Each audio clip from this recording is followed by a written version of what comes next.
तो स्टार्ट करते हैं आज अपना क्लास 12 का पहला लेक्चर मैक्रो इकोनॉमिक्स का, जिसमें हम लोग सारा कुछ कैलकुलेट करने वाले हैं नेशनल इनकम के वो सारी थ्योरी, है ना।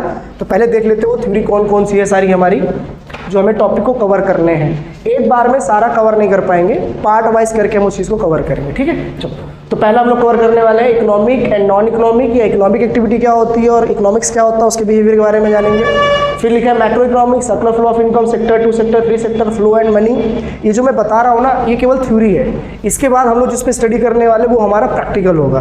प्रैक्टिकल में ये जानेंगे कि नेशनल इनकम को कैसे हम कैलकुलेट करते हैं और वो कौन कौन से फॉर्मूले हो सकते हैं जिसकी मदद से हमें प्रैक्टिकल को सॉल्व करने में आसानी लगेगी। लेकिन उसके पहले हमें सारा कुछ थ्योरी जाननी पड़ेगी, इसलिए हम लोग पार्ट 1 में केवल इस सारे टॉपिक को कवर करने वाले हैं। तो एक एक करके चीज़ों को समझ रहे हैं। तो सबसे पहला टॉपिक क्या है, इकोनॉमी और इकोनॉमिक्स क्या होता है। तो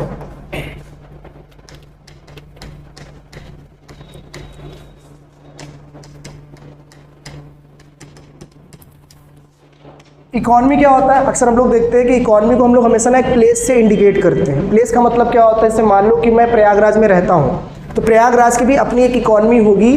तो वहाँ ये पता चल जाएगा कि यहाँ पे रहने वाले जो लोग होंगे उनका लेवल ऑफ इनकम एक्चुअली में कितना है।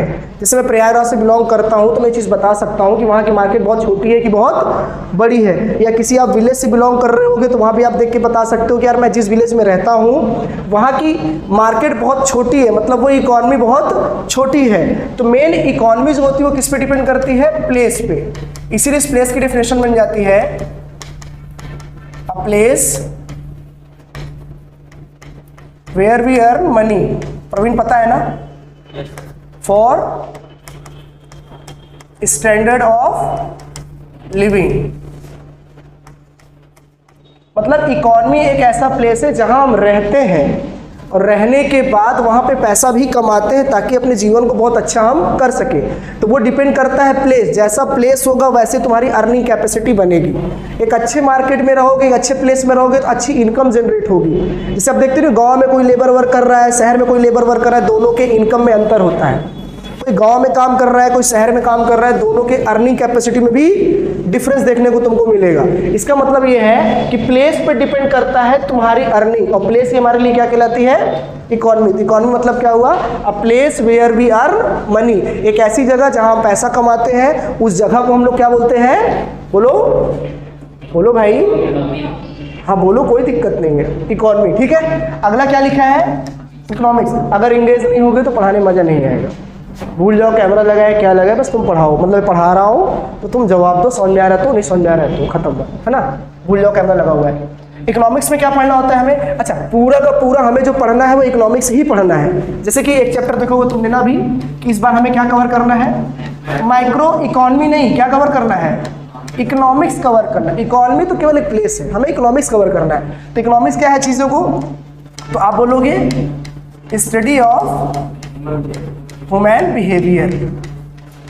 अब ये ह्यूमन बिहेवियर का मतलब क्या होता है कि भाई ह्यूमन बिहेवियर में किसकी बात करें, भैया इकोनॉमी तो एक प्लेस है जहां मैं रह के पैसा कमाता हूं, बट यार उसी प्लेस में बहुत सारे लोग भी तो रहते हैं। तो कुछ क्या होते हैं बताओ, कुछ मैन्युफैक्चरर होते हैं कि नहीं, कुछ सेलर होते हैं और कुछ कस्टमर होते हैं। इसका मतलब क्या है कि ये लोग भी मार्केट में तो रहते हैं। एक बिजनेसमैन को किसी मार्केट में रूल करने के लिए उस इकोनॉमी में रहने वाले सारे कंज्यूमर के बिहेवियर को तो जानना चाहिए।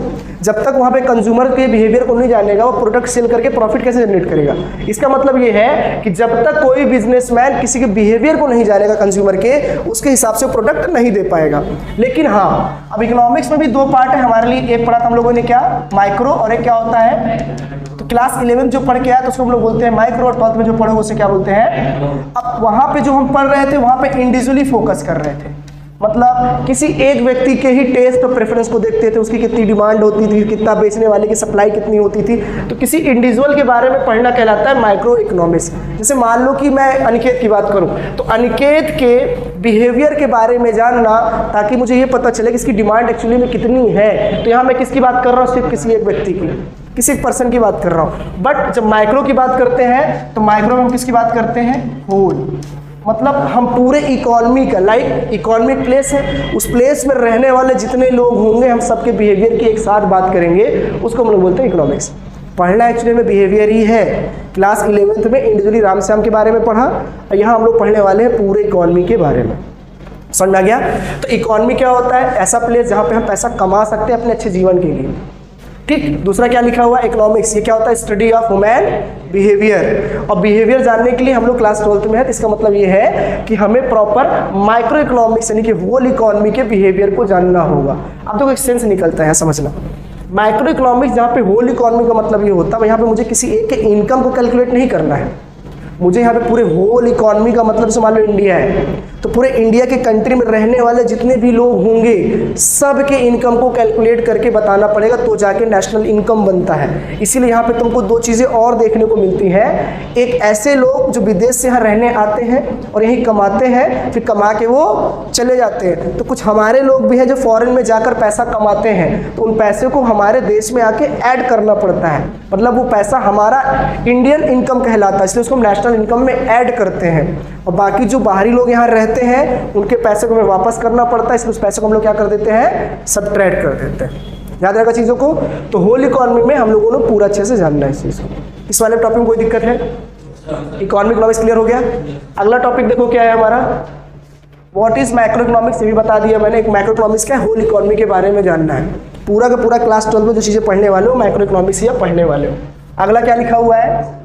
Circular flow of income. उसमें एक टॉपिक कवर करेंगे, उसको हम लोग क्या बोलते हैं? Two sector economy. देखना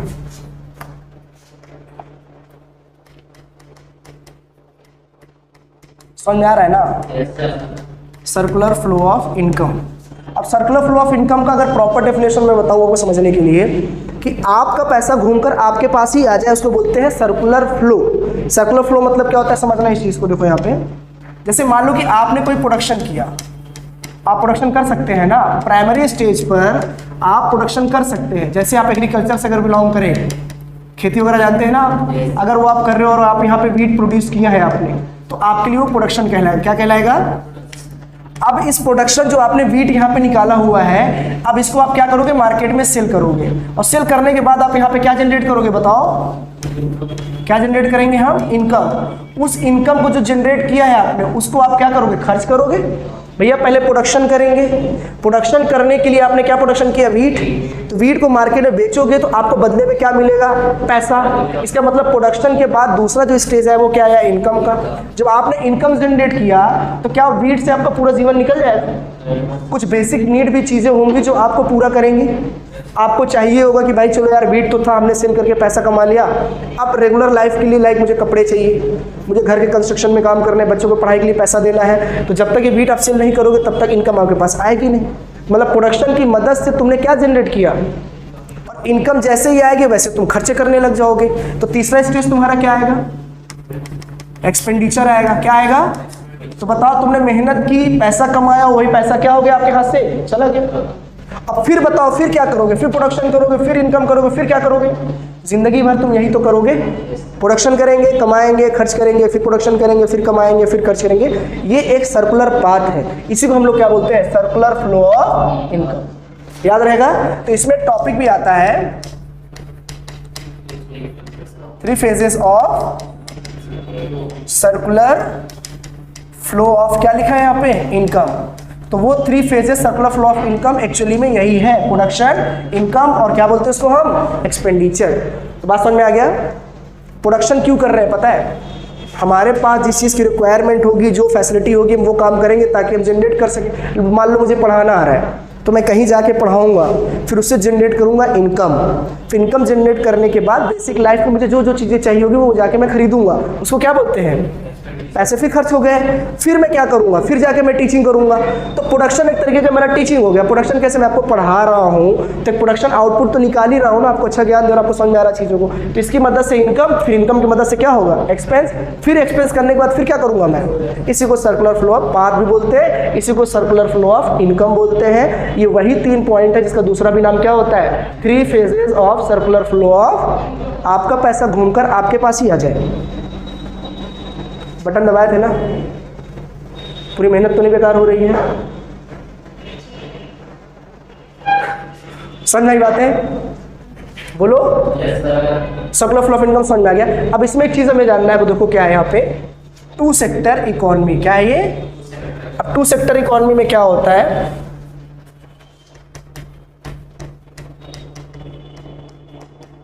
अगर ऐसे क्लास चले तो कितनी बढ़िया है, बस एसी चल रही तो ठंड लग रही है, नीचे से ठंड लग रही नहीं, गर्मी जो है तुम्हारे अंदर।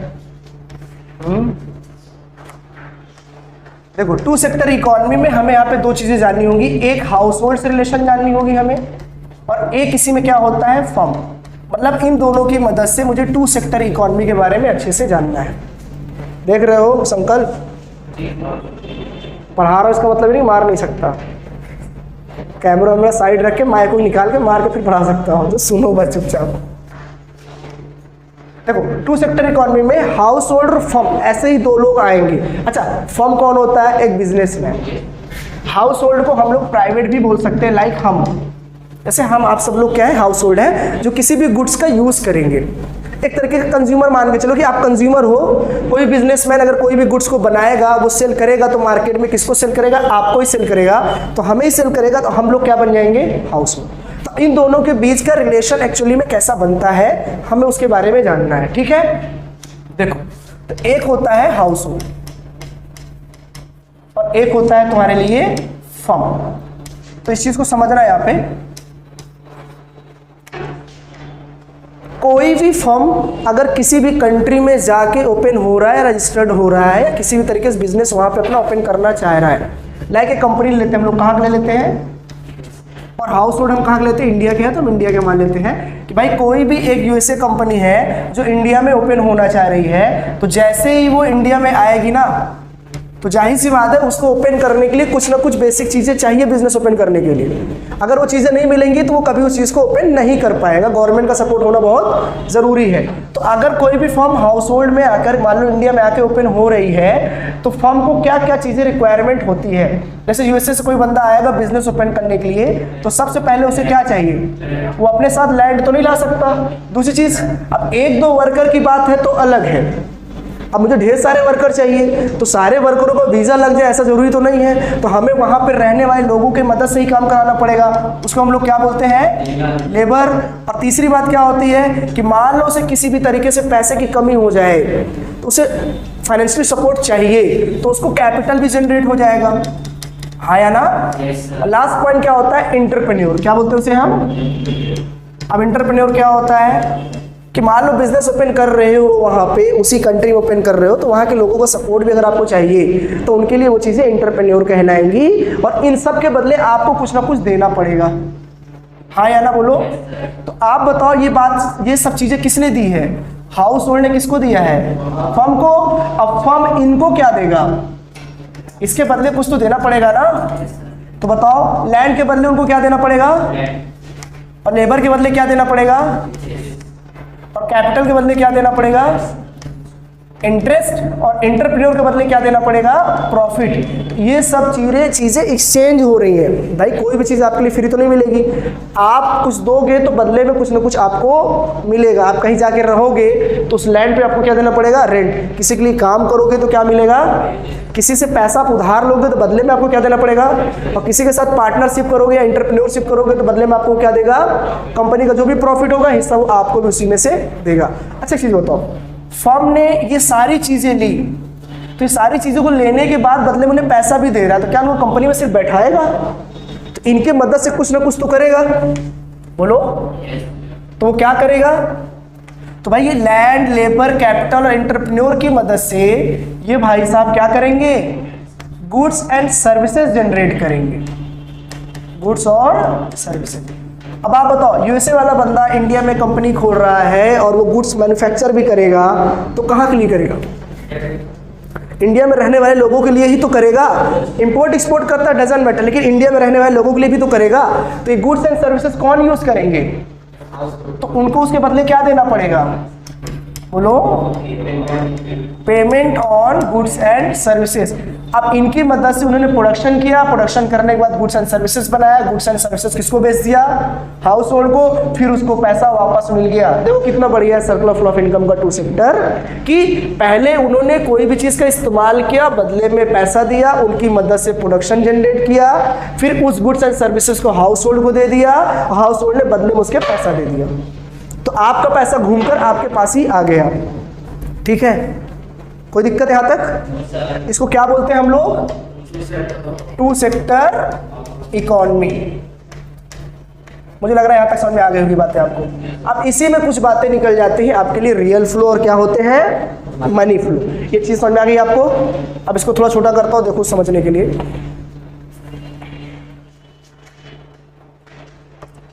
अब इसमें एक टॉपिक है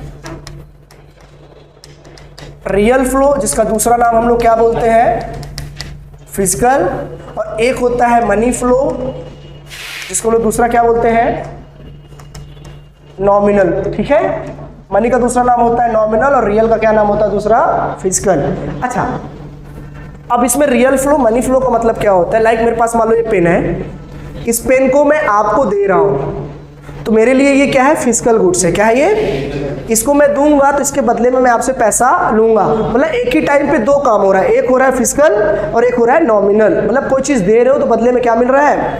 तो यहाँ पे भी वैसे ही चीजें हुई हैं, दो कौन कौन से, जब लैंड लेबर कैपिटल एंटरप्रेन्योर दिए थे तो इसके बदले में आपको पैसा मिला था। इसका मतलब ये सारी चीजें क्या कहलाएंगी आपके लिए, रियल फ्लो। क्या कहलाएंगी? तो लैंड, लेबर, कैपिटल और एंटरप्रेन्योर, ये चारों चीजें आपके लिए क्या कहलाएंगी, real flow.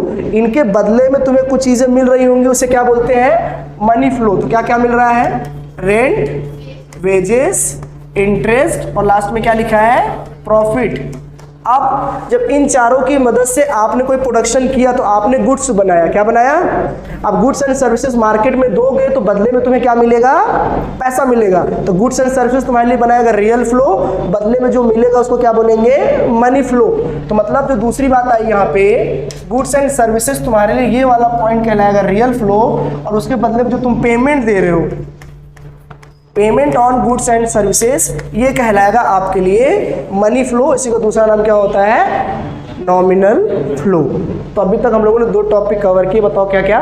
Two sector economy क्या होता है और किनके बीच का रिलेशन होता है।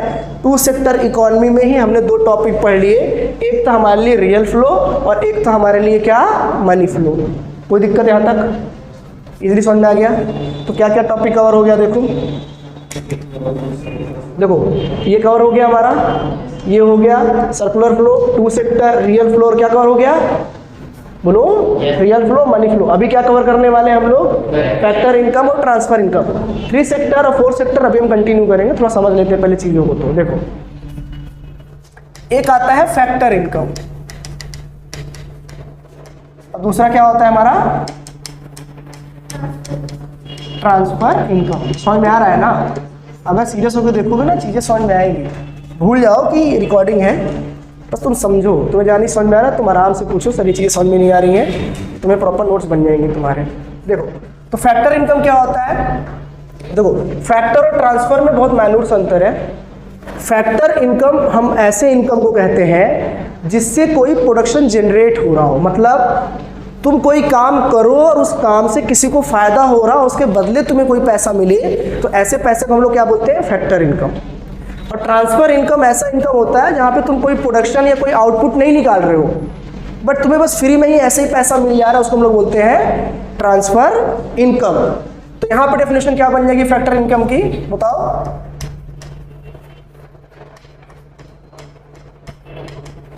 Rendering production. रेंडरिंग प्रोडक्शन मतलब क्या होता है कि आप ऐसा कोई वर्क कर रहे हो जहां से कोई प्रोडक्शन जनरेट हो रहा है और एक आउटपुट निकल रहा है, उस आउटपुट से किसी ना किसी को फायदा हो रहा है, उसके बदले में जो पैसा मिलता है उस पैसे को हम लोग बोलते हैं फैक्टर इनकम। जैसे सैलरी आपको तभी मिलेगी जब किसी के लिए आप काम करोगे, वेजेस आपको तभी मिलेगी जब किसी के लिए आप काम करोगे। यहां पे क्या बनेगा, विदाउट एनी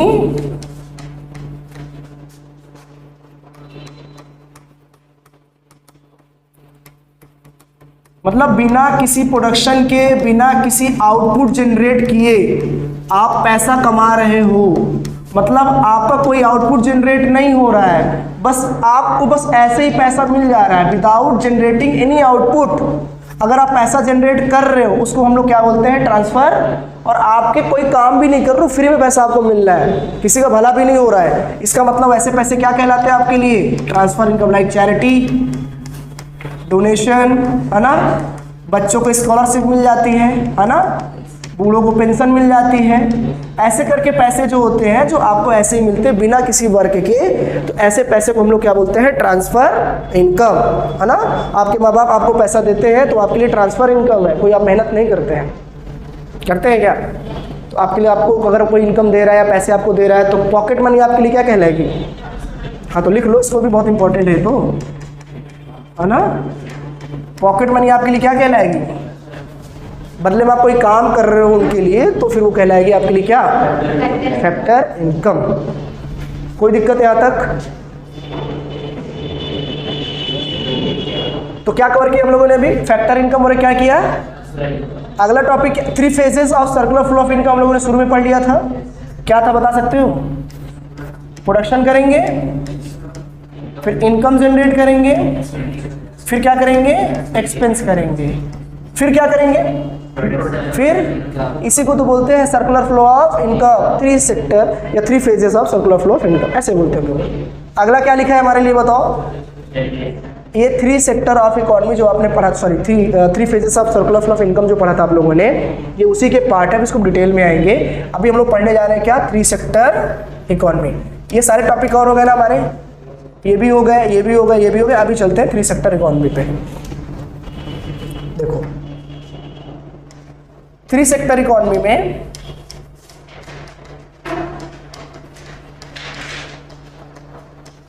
सेक्टर इकोनॉमी में हमें 3 चीजें पढ़नी है, मतलब 3 लोगों को लेकर रिलेशन के बारे में जानना है। तो सबसे पहले कौन आएगा तनिषा बताओ? 3 सेक्टर इकोनॉमी में पहले कौन आता है? House hold. दूसरा, तीसरा बिजनेस, यानी कि फर्म। 3 लोग आते हैं। तो कौन कौन से आगे बता लो? एक होता है हाउस होल्ड और एक होते हैं फर्म, ठीक है, और एक कौन होता है हमारे लिए, गवर्नमेंट। अब इन तीनों के रिलेशन को जानना ही क्या है हमारे लिए, 3 सेक्टर इकोनॉमी। अब बताओ हाउस होल्ड फर्म का रिलेशन तो आप जानते ही हो। ये देखो हाउस होल्ड और फर्म का रिलेशन आप जानते हो, ये चीज आप सीख चुके हो। हाउस होल्ड फर्म का रिलेशन आप जान चुके थे। अभी क्या पढ़ने वाले हम लोग, तीसरा 3 सेक्टर इकोनॉमी में। अब हमें ये जानना है कि हाउस होल्ड का फर्म से, सॉरी हाउस होल्ड का गवर्नमेंट से और गवर्नमेंट का फर्म से किस टाइप का रिलेशन बनता है, बस मुझे ये जानना है। स्टार्ट करें। सबसे पहला देखो हाउस होल्ड और गवर्नमेंट का रिलेशन। तो गवर्नमेंट जो है हाउस होल्ड को क्या देती है बताओ, बोलो? Goods and services. क्या आपको government goods and services provide करती है? गांव वगैरह में आज भी जाके देखोगे तो कोटा से लोग सामान लेते हैं, जाके गवर्नमेंट देती है, ठीक है। कुछ ऐसे भी गवर्नमेंट फैसिलिटी है, लाइक हॉस्पिटल वगैरह आप देख लोगे ना तो गवर्नमेंट आपको हॉस्पिटल फैसिलिटी भी देती है, कुछ मिनिमम चार्जेस रहता है। तो 1 रुपये 2 रुपये जो लगता है, जैसे किसी को 1 रुपये लगता है, 1 रुपये 200 रुपये लगता है, 100 2, तो उस हिसाब से गुड्स एंड सर्विसेज आपको मिलेगा। तो आपको बदले में क्या देना पड़ेगा गवर्नमेंट को? आपको देना पड़ेगा पेमेंट। किस पर पेमेंट देना पड़ेगा? Goods and services. फिर दूसरी बात, आप अगर क्या हो, बोलो हाउस होल्ड हो, तो आपको गवर्नमेंट को और क्या देना पड़ेगा? टैक्स देना पड़ेगा। तो गवर्नमेंट का और हाउस होल्ड का ये 3 रिलेशन होता है। अब टैक्स बहुत टाइप के टैक्स होते हैं, कोई इनकम पे भी टैक्स देगा, कहीं आप घूमने गए हो तो रोड टैक्स भी, ट्रांसपोर्टेशन टैक्स भी दोगे, तो वो टैक्स अलग चीजें हो गई, ठीक है। अभी बताओ फर्म और गवर्नमेंट का क्या रिलेशन है? तो देखो फर्म जो है गवर्नमेंट को क्या देता है बताओ? Goods and. अब गवर्नमेंट फर्म को नहीं देगी, फर्म जो है सारी सुविधाएं किसको देती है? गवर्नमेंट को। मतलब कुछ ऐसे प्रोडक्शन की जरूरत पड़ती है गवर्नमेंट को, लाइक आर्मी कोई है, कोई पुलिस है, कहीं पे कोई आपातकालीन इमरजेंसी पड़ जाती है तो वहाँ फर्म उनकी मदद करती है, सपोर्ट करती है। गवर्नमेंट उनसे प्रोडक्शन भी लेती है अपने काम के लिए, तो उसको हम लोग क्या बोलते हैं? Goods and services. अब गवर्नमेंट फर्म को क्या देती है बताओ उस गुड्स एंड सर्विसेज के बदले? पेमेंट करती है। क्या करती है? Payment on goods and services, इसी पे। उसके बाद फर्म जो है गवर्नमेंट को क्या देती है बताओ? टैक्स। और गवर्नमेंट फर्म को क्या देती है? सब्सिडी। ये याद रखना कि गवर्नमेंट जो है फर्म को क्या देती है? सब्सिडी। बाकी इनका रिलेशन तो आपको पता ही था, फर्म का हाउस होल्ड का, और हाउस होल्ड का फर्म का क्या रिलेशन होता है आपको पता है। समझ में बातें? तो हाउस होल्ड का गवर्नमेंट से इस टाइप के रिलेशन होते हैं, और सॉरी हाउस होल्ड का गवर्नमेंट, ठीक है, तो गवर्नमेंट का फर्म से इस टाइप के रिलेशन होते हैं। इस इकोनॉमी को ही हम लोग क्या बोलते हैं? 3 सेक्टर इकोनॉमी। यहां तक बातें समझ में आ गई? कोई डाउट है यहाँ पर? क्लियर है? क्या अनुष्मान? कुछ नहीं पूछना है। सब्सिडी क्या होता है बताओ फिर? जब तुम्हें कुछ पूछना ही नहीं है तो मैं पूछ लूँ। हाँ बताओ सब्सिडी क्या होती है? रेट बता रहा, देख रहे हो? सब्सिडी क्या होता है ये बताओ। गवर्नमेंट प्रोवाइड तो करती है फर्म को, लेकिन सब्सिडी होता क्या है? एक सिंपल लैंग्वेज में बताऊं, कोई बिजनेसमैन मार्केट में अगर सरवाइव नहीं कर पाता है और उसको लगता है कि यहाँ की गवर्नमेंट जो है हम पे टैक्स बहुत ज़्यादा ले रही है और यहाँ के लोग पैसे बहुत ज़्यादा सेव कर रहे हैं, जिस वजह से हम पैसा ज़्यादा जनरेट नहीं कर पा रहे हैं और हमें मार्केट में सरवाइव करना बड़ा मुश्किल हो जाता है, तो उनके टैक्स में थोड़ी सी कमी कर देना ही क्या कहलाता है? सब्सिडी कहलाता है। और ये सब्सिडी किसको मिल रही है? फर्म को मिल रही है। इसीलिए सब्सिडी का फॉर्मूला क्या होता है समझना ध्यान से। अभी आप नेशनल कम में पढ़ोगे भी, एक वर्ड आएगा NIT = IT माइनस सब्सिडी। तो अब बताओ ये IT का फुल फॉर्म क्या होता है? तो आप बोलोगे इनडायरेक्ट टैक्स। Indirect tax. और ये क्या होता है? Net indirect tax. Net indirect tax मतलब क्या होता है भैया? देखो मान लो तुमने इनडायरेक्ट टैक्स जनरेट किया, हो सकता है इनडायरेक्ट टैक्स कितना आ गया हो? 100 आ गया हो। हेलो, हाँ मैम बताइए। हाँ अभी क्लास चल रही है उनकी। अच्छा ठीक है, मैं बता दे रहा हूँ।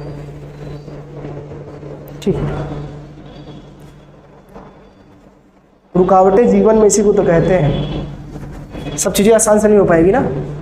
क्या लिखा था यहाँ पे? Indirect tax. मान लो आपको इनडायरेक्ट टैक्स जानते हैं आप लोग? ऐसा टैक्स जो गवर्नमेंट डायरेक्टली इम्पोज नहीं करता है, घुमा कर पैसा आपसे लेता है। घुमा कर मतलब समझ रहे हो ना? घुमा के पैसा आपसे लेता है, मतलब किस पे? गुड्स एंड सर्विसेज वगैरह पे जो लेते हैं उनका टैक्स बोलते हैं इनडायरेक्ट टैक्स। तो मान लो इनडायरेक्ट टैक्स कितना आ गया? 100 रुपये। तो गवर्नमेंट का चलो भैया ठीक है 20 रुपये कम कर देना। 100 रुपये टैक्स आ रहा है ना, 20 रुपये क्या कर दो आप? कम कर दो। तो 20 रुपये कम करना ही क्या है? तो जैसे आप कम कर दोगे उसी को हम लोग बोलते हैं नेट इनडायरेक्ट टैक्स। और इसका बेनिफिट किसको मिल जाता है? फर्म को। किसको? फर्म को। 3 सेक्टर में कोई दिक्कत यहाँ तक?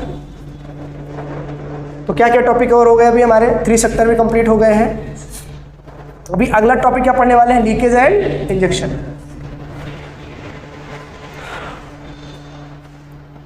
लगातार पढ़ाना आसान भी तो नहीं है। कितना बढ़िया क्लास में ऑफलाइन में रहता है, मजे करते हुए पढ़ते रहो, निकल जाओ। हाँ पानी लाए हो क्या? पिलाओ थोड़ा सा, पी के जीवन मुक्त कर ले अपना कम से कम। अभी समझ में आ रहा सारी चीजें? आगे कंटिन्यू करें, पढ़ते रहो। देखो अभी मैं आपको समझाने वाला हूँ लीकेज क्या होता है, और एक टॉपिक लिखा है मैंने, क्या होता है? इंजेक्शन। देखो अगर आपने नोटिस किया होगा यहाँ पे कि फर्म का और हाउस होल्ड का रिलेशन जो आपने पढ़ा था उसको हम बोलते हैं 2 सेक्टर इकोनॉमी। क्या बोलते हैं उसे हम? 2 सेक्टर इकोनॉमी। उस 2 सेक्टर इकोनॉमी में आपने ये भी नोटिस किया था, कोई भी फर्म अगर कोई बिजनेस ओपन कर रहा है किसी भी हाउस होल्ड कहीं पे भी, तो वहाँ पर उसको लोगों की ज़रूरत होती है। हो गया संकल्प? हो गया संघर्ष तुम्हारा, है ना? तो कहा था मैं, कोई भी हाउस होल्ड और फर्म के बीच का जो रिलेशन होता है तो उसके बीच को जानेंगे ना तो समझ में आता है क्या लीकेज होता है और क्या इंजेक्शन। लीकेज और इंजेक्शन होना ही they are the part of the economy. क्या बोलते हैं इसे हम? एसी बंद कर दो, ठंड बहुत तेज लग रही है। आराम से एसी बंद कर दो, ठंड लग रही है। पढ़ाई लिखाई अपनी जगह, जिंदगी अपनी जगह है, ठीक है? अभी देखो सीरियस होके बोलोगे नहीं तो गर्मी नहीं लगेगी। लीकेज और इंजेक्शन क्या होता है, मान लो कोई एक फर्म है, देखो थ्योरी है, कंसेप्ट समझिएगा। कोई फर्म है, मान लो कि चलो एसबीआई है, मान लो एक फर्म है, ठीक है। इन्होंने जब बिजनेस ओपन किया तो उनके पास पैसा कुछ ऐसे भर भर के था। भाई हर बिजनेसमैन के पास स्टार्टिंग में जेब में पैसा भरे रहते हैं, हाँ या ना? तो इनके पैसे खत्म कैसे हुए, फिर ये पैसा जनरेट कैसे करेंगे, और नहीं कर पाएंगे तो लीकेज कैसे हो गया, और मान लो नहीं कर पाए तो इनकी मदद कौन करेगा ताकि इंजेक्ट हो पाए पैसा। तो समझना, जब ये इतना पैसा लेकर आए थे तो इन्होंने अपना पैसा कुछ चीज़ों पे इन्वेस्ट किया। तो वो चीज़ें क्या थी, तो आप बोलोगी वो थी चीज़ें लैंड, वो था लेबर। कुछ जगह से उन्होंने और पैसा लिया, छोड़ दो लैंड लेबर हो गया, ऐसे करके उन्होंने लैंड पे क्या दिया बताओ, रेंट, और लेबर को उन्होंने क्या दिया, वेजेस। ऐसे करके उन्होंने कैपिटल भी किसी से लिया तो उसके बदले उन्होंने क्या दिया था, इंटरेस्ट भी लोगों को दिया, हाँ या ना? और कुछ प्रॉफिट भी इनको देना पड़ेगा अपने इंटरप्रेन्योर को। मतलब पैसे क्या है ना, उनके आएंगे कम और ज़्यादा रहे, जैसे समझना इस चीज़ को। लैंड लेबर, अगर एग्जांपल नहीं समझ में आ रहा छोड़ दो, लैंड लेबर लेके चलो केवल। लैंड लेबर को भाई पैसा तो आपको देना पड़ेगा, आपके पैसे धीरे धीरे क्या हो रहे हैं, खत्म हो रहे हैं। फिर जब आपने इन चीज़ों को लिया, लैंड लिया, लेबर लिया, तो इनकी मदद से आपको प्रोडक्शन करना है। क्या करना है, प्रोडक्शन। अगर आप प्रोडक्शन करना चाहते हो इनकी मदद से, अगर आप प्रोडक्शन करना चाहते हो तो उसके लिए आपको रॉ मटेरियल भी तो चाहिए, बोलो, मशीनरी भी तो चाहिए। कंपनी या फर्म के अंदर हो रहे जो भी बेसिक रिक्वायरमेंट है, कोई भी चीज़ प्रोडक्शन करने के लिए जो भी बेसिक रिक्वायरमेंट आपको चाहिए, उन पे भी तो आप पैसा खर्च करोगे। कुल मिलाकर जो आप पैसा लाए थे वो पैसा धीरे धीरे करके खर्च हो रहा है। फिर आप मालूम क्या सोच रहे हैं कि यार ये जो पैसा खर्च हो रहा है इसके मदद से मैं क्या करूँगा, बोलो, प्रोडक्शन करूँगा, बोलो, प्रोडक्शन करूँगा। फिर इसकी एक मिनिमम कॉस्ट निकालूंगा, समझना ध्यान से, मिनिमम कॉस्ट निकालूंगा। जब मैं मिनिमम कॉस्ट निकाल लूंगा फिर उसी पे थोड़ा सा मैं क्या जोड़ दूंगा, प्रॉफिट जोड़ के मजे से मस्त प्रॉफिट कमा लूंगा। तो जितना पैसा लगा है वो भी रिकवर कर लूंगा, प्लस प्रॉफिट रिकवर कर लूंगा। मेरा पैसा ऐसे से बहने लग जाएगा, फ्लो हो जाएगा पैसे का। लेकिन हुआ क्या, जब आपने ये पैसा लेबर को दिया वेजेस के फॉर्म पे 10,000 रुपए, तो लेबर सोच रहा है कि मैं पूरा पैसा इसी कंपनी में क्यों खर्च करूं, कुछ पैसा फ्यूचर के लिए मैं सेव भी तो कर सकता हूं। तो बताओ, जितना पैसा इन्होंने लिया था पूरा पैसा तो मार्केट में खर्च नहीं किया। किसने नहीं किया, हाउस होल्ड वालों ने पैसा तो खर्च नहीं किया। तो इन्होंने कुछ पैसा क्या कर लिया, बताओ, सेव कर लिया। कुछ एक्सपेंस तो किया लेकिन कुछ पैसा क्या कर लिया, सेव कर लिया। ऐसे जितने मार्केट में लेबर होंगे सब पैसा सेव करते होंगे, और भाई जो रेंट जनरेट कर रहा है वो भी पैसा सेव कर रहा होगा। तो तुम जितना मार्केट में एक्सपेक्ट कर रहे हो कि मैं जितना पैसा खर्च कर चुका हूँ उतना ही रिकवर कर लूँ, प्लस फिर प्रॉफिट भी रिकवर कर लूँ। उसके बाद गवर्नमेंट इधर अलग से बैठी है तुम्हारे ऊपर, छत के ऊपर। क्यों बैठी है कि भैया तुम जैसे ही कमाओगे तुमसे क्या लेना है, टैक्स। क्योंकि तुम इंडियन कंपनी नहीं हो, तुम पे तो हैवी टैक्स लगाऊंगा मैं। अगर इंडियन पे 10 लगाऊंगा तो तुम पे 20% का टैक्स लगाऊंगा। अब ये भाई साहब का लीकेज इधर से भी हो रहा है। अब इधर से लीकेज कौन कर रहा है बताओ, गवर्नमेंट कर रही है। किस फॉर्म में कर रही है, टैक्स के फॉर्म पे कर रही है कि भैया टैक्स भर भर के। तो अब इधर जो है हाउस होल्ड लोग जीने नहीं दे रहे हैं, पैसा बचा बचा के रख रहे हैं, और इधर गवर्नमेंट बोली मुझको भी टैक्स चाहिए। अगर ये प्रोडक्ट अपना हैवी रखेगा, ज़्यादा प्राइस का रखेगा तो कोई खरीदेगा नहीं, क्योंकि सब्सिट्यूट गुड्स तो मार्केट में मिल ही जाते हैं। सब्सिट्यूट गुड्स जानते क्या होता है, जैसे पेप्सी नहीं तो कोका कोला से काम चल जाएगा। पेप्सी महंगा करोगे लोग नहीं पियेंगे, कोका कोला चले जाएंगे, स्प्राइट पे चले जाएंगे। तो ऐसे करके गुड्स तो सब्सिट्यूट मार्केट में बहुत है। जैसे आप महंगा करोगे आपके पास कोई नहीं आएगा। तो धीरे धीरे करके जो आपका पैसा है हर साल क्या होता जाएगा, डाउन होता जाएगा। कभी 100 करोड़ लेके आए थे, 3 साल बाद 4 साल बाद तुमको ऐसा लगे यार मार्केट से मैं आउट हो रहा हूँ। अगर मैं अब नहीं टिक पाया तो मार्केट से मैं क्या हो जाऊँगा, आउट। तो कितनी कंपनियाँ आती हैं मार्केट बंद करके, मार्केट में अपने आप को खत्म करके चली जाती हैं। तो अगर इसी चीज़ को बोलते हैं लीकेज। क्या बोलते हैं इसे हम, तो लीकेज में 2 पॉइंट समझ में आया। बताओ क्या, अगर कोई हाउस होल्ड पैसा सेविंग करने लग जाए या गवर्नमेंट उस पर क्या लगाने लग जाए, तो इस प्रोसेस को हम लोग बोलते हैं लीकेज। अब गवर्नमेंट चाहती है कंपनी बहुत अच्छी है, इससे हमारे सोसाइटी का वेलफेयर होगा, हमारा हाउस होल्ड का डेवलपमेंट होगा। तो गवर्नमेंट चाहेगी इसको मैं सपोर्ट करता हूँ। क्या करता हूँ, तो गवर्नमेंट का सपोर्ट करना ही क्या कहलाता है, इंजेक्शन। क्या कहलाता है, इंजेक्ट करना। तो गवर्नमेंट इंजेक्ट कैसे करेगी, उसके लिए क्या करेगी बताओ, टैक्स को कम कर देगी और उसको क्या प्रोवाइड कर देगी, सब्सिडी प्रोवाइड कर देगी, तो थोड़ा सा इसको रिलैक्स मिल जाएगा। इस प्रोसेस को हम लोग बोलते हैं इंजेक्शन बाय द गवर्नमेंट, और इसको बोलते हैं leakage by the house hold और गवर्नमेंट बोथ। बात समझ रहे हो? हम क्या कहेंगे कंपनी वाला अमीर बन जाए, कंज्यूमर क्या चाहता है? कंज्यूमर चाहता है भैया मेरा बचना चाहिए, बाकी कंपनी तो कमा ही रही होगी। तो गवर्नमेंट सपोर्ट करती है फर्म की, तो जाके फर्म मार्केट में सर्वाइव करता है। इसी प्रोसेस को लीकेज और क्या बोलते हैं हम, इंजेक्शन। कोई दिक्कत है यहाँ तक? अगर फिर भी दिक्कत होगी दोबारा यूट्यूब पे जाकर देख लेना भाई, ठीक है?